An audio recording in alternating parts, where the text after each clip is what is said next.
together. We actually have little, oh, she flew out. What? There's her little eggies in there. Cute little bird. Got the zip board all up, all sealed. All good to go. Got the doors and the windows coming next. And yeah, got a whole bunch of sawdust to clean up later. I'll let the...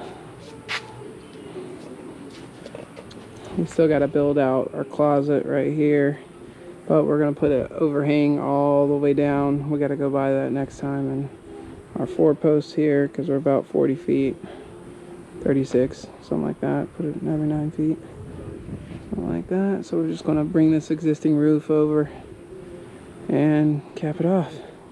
All right, it's 4th of July weekend. We did all our work, so now we can go out and play in the boat in a little bit. That's going to be awesome. Oh, there's somebody out here with a little sailboat. All right, got the Mastercraft in the water. Oh yeah,